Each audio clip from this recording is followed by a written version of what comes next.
ಅತ್ತಿಗೆ ಅಣ್ಣ ತಮ್ಮನ ಕೂಗು ಕೇಳಿದರೆ ಸಾಕು ಓಡಿ ಬಂದು ಒಪ್ಪಿಕೊಳ್ಳುವ ನನ್ನ ಅಣ್ಣ ಅರ್ಜುನ ಇಲ್ಲವೇ ಮನೆಯಲ್ಲಿ? ಅವನು ತೋಟಕ್ಕೆ ನೀರು ಬಿಡಲು ಹೋಗಿದ್ದಾನಪ್ಪ. ತಮ್ಮ ರಾಜು ಊರಿನಿಂದ ಈಗ ಬರ್ತೀಯಾ? ಹೌದಣ್ಣ, ಈಗ ಬಂದು ಕೆಲವೇ ಸಮಯಗಳಾಯ್ತಣ್ಣ. ತೆಗೆದುಕೋ ಸ್ವೀಟು.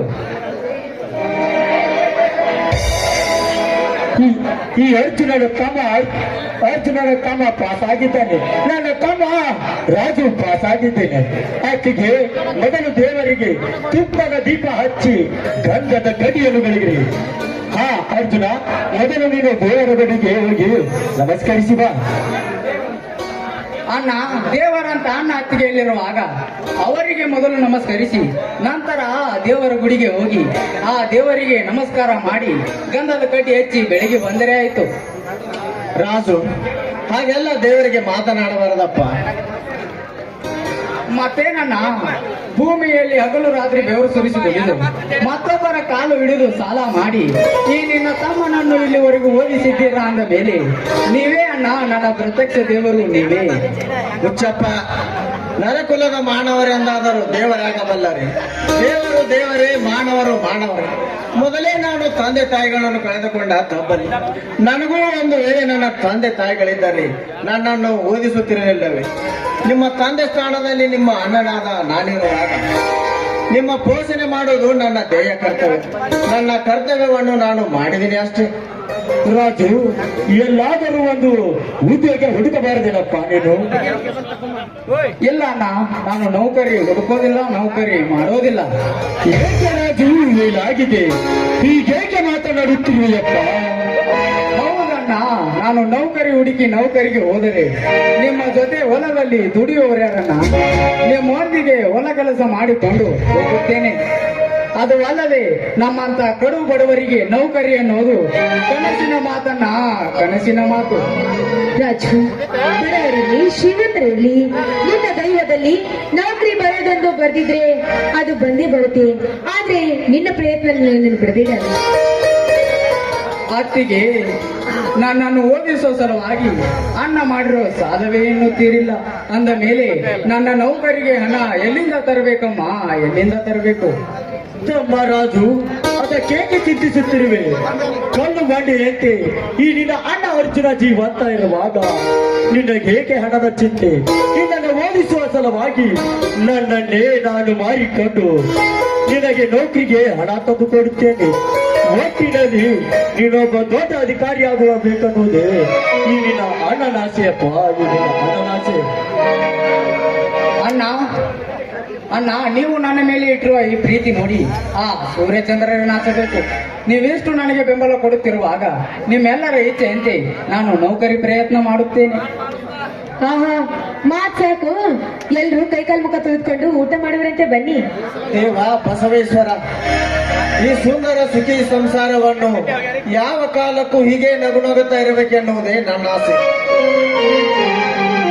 ನನ್ನ ತಮ್ಮ ರಾಜುನಂತೆ ಅರ್ಜುನನ್ನು ಕೂಡ ನನ್ನ ತಮ್ಮನಾಗಿದ್ದರೆ ಈ ಬಡವನ ಖುಷಿಗೆ ಪಾರವೇ ಇರುತ್ತಿರಲಿಲ್ಲ ತಂದೆ, ಪಾರವೇ ಇರುತ್ತಿರಲಿಲ್ಲ. ಏಕಣ್ಣ ನಿನ್ನ ಕಣ್ಣಲ್ಲಿ ನೀರು? ಅರ್ಜುನ, ಇವು ಕಣ್ಣೀರಲ್ಲಪ್ಪ, ನಿಮ್ಮಿಬ್ಬರ ಅಣ್ಣ ತಮ್ಮಂದಿರ ಪ್ರೀತಿಯನ್ನು ನೋಡಿ ತಡೆಯಲಾಗದೆ ಬಂದ ಆನಂದ ಬಾಷ್ಪಗಳಪ್ಪ, ಆನಂದ ಬಾಷ್ಪಗಳು. ಹಾಗಾದರೆ ಈ ಸಂತೋಷಕ್ಕೆ ಎಲ್ಲರೂ ಕೂಡಿ ಹಾಡಿ ನಲಿಯೋಣವೇ? ಆಗ್ಲಿಪ್ಪ ಮೀನ, ನಿನ್ನ ಇಷ್ಟದಂತೆ ಹಾಡಿ ನಲಿಯೋಣ.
ಬನ್ನಿ ಎಲ್ಲಿ ಸೇರಿ ಊಟ ಮಾಡೋಣ.